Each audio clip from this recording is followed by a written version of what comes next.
Hi, it's Mark from TLR. I'm here with Bernie Pawlik, Pawlik Automotive in Vancouver, Vancouver's best auto service experience, 24-time winners, best auto repair in Vancouver as voted by their customers. We're talking cars. How you doing, Bernie? Doing well. So today's victim is a 2015 Mercedes-Benz GLK350 that had an engine misfire issue. What was going on with this vehicle? Yeah, so the vehicle came to our shop with the engine was running a bit rough and the check engine light was on. So we proceeded to do some diagnosis and repairs. And what kind of testing and diagnosis did you have to do to find the problem? Well, first thing is to scan the vehicle with a computer and see what trouble codes are stored in the vehicle system. And we found several codes, engine misfire related, one random misfire code, one a cylinder 5 misfire, and then one, this is kind of a Mercedes type code, but it related to an actual circuit problem with the ignition coil. We can be pretty certain from that, unless we find a loose wire, or something damaged, that it's likely that the coil is faulty. So we went right to coil number 5, did some more tests, verified the coil, in fact, was actually bad and needed to be replaced.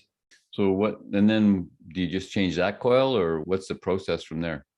Well, we actually changed all the coils and the spark plugs. The spark plugs were kind of due for replacement. They looked a little on the old side. So figured, they had never been done before. It kind of made sense to do it while we're at it. So while you're taking all the spark plugs out, may as well change the coils at the same time. There's some added costs, but then you're changing all the parts and pieces.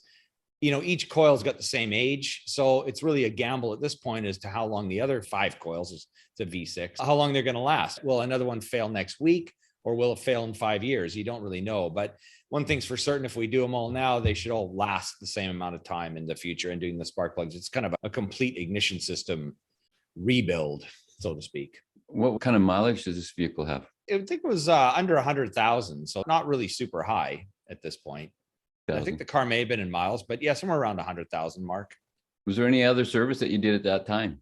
We did a GDI fuel system cleaning as well, and I'll explain that in a sec. I'll just kind of go over some pictures first. So there's our car, little compact sport utility vehicle. There's our view of the V6 engine. The spark plugs are buried way in under these covers, the spark plugs and coils. So there's a lot to remove to get at them. It's not a simple job. And again, why I'd mentioned we changed all of them.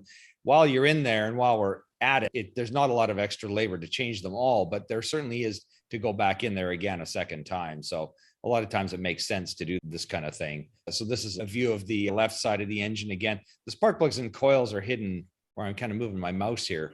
Under these covers, there's a computer here. The powertrain control module is located on the side of the engine. So again, that's something that needs to be removed. And then if we look on the other side of the engine, the air filter box is all in the way. I mean, it all makes sense to set it up like that, but it makes for spark plug and coil replacements time consuming.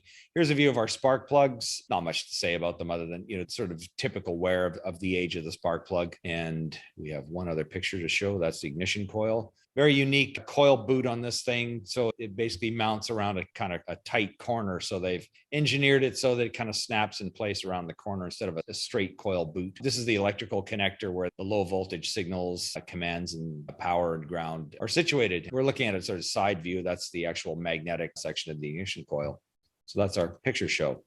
And you were asking about other service. So we did a GDI fuel system clean. That's a gasoline direct injection cleaning. This vehicle obviously has a direct injection fuel system.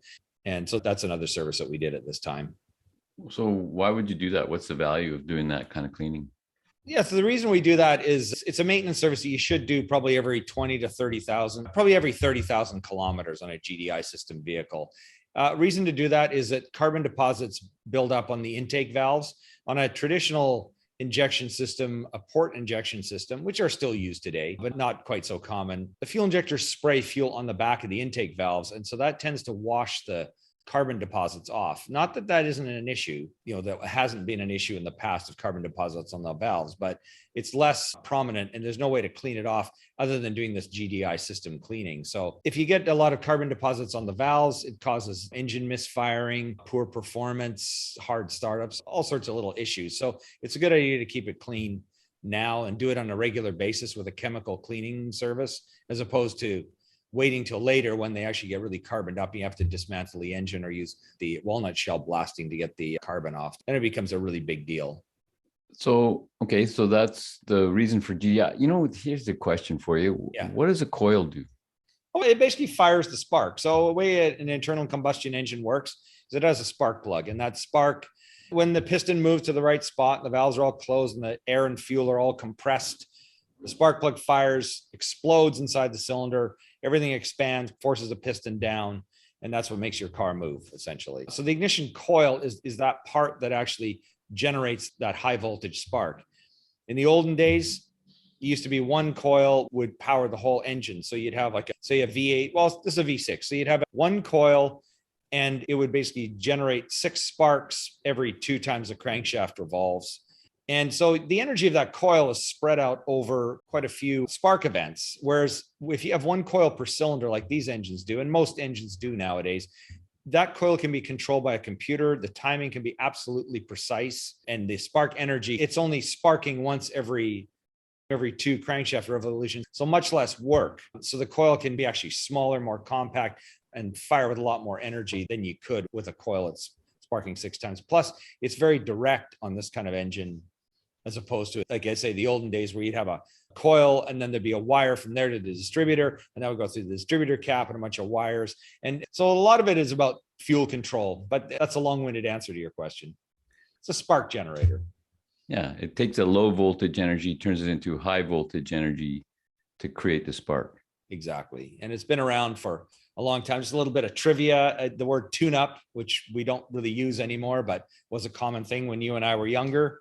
And it actually comes from the days of it. It was a Ford engine, Model A or Model T Ford, where they had 4 ignition coils. It was a 4-cylinder engine, and the coils would actually be firing all the time, and they make a buzzing sound.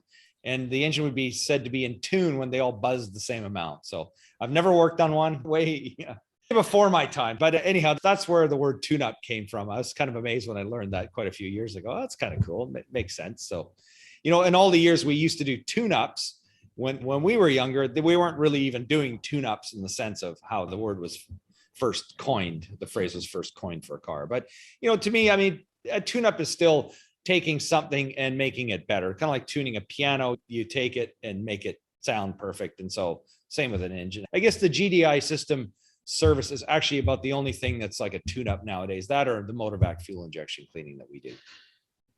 Back to our GLK350. How are these Mercedes-Benz for reliability?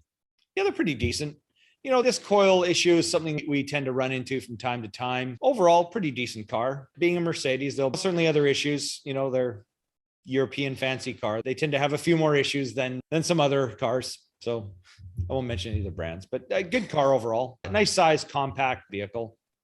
If you're looking for service for your Merc in Vancouver, BC, Canada, Mercedes-Benz, the specialists in this are Pawlik Automotive. You can reach them on their website to book at pawlikautomotive.com. They'll call you back. They'll check out what's going on, get ready for your appointment, or you can call them at 604-327-712. They're busy. You have to call and book ahead because they're busy all the time. I know this week they've been fully booked. So they're taking, maybe next week starting to get all full already. So you have to book ahead is the message here. Pawlik Automotive. Check out our YouTube channel, Pawlik Auto Repair. We have almost 1,000 videos on all makes and models and types of repairs, as well as on pawlikautomotive.com. Those nights when you're not sleepy, feel free to browse. We'll put you to sleep fast. I guarantee it. Thanks so much for watching and listening. Thanks, Bernie. Thank you, Mark, and thanks for watching.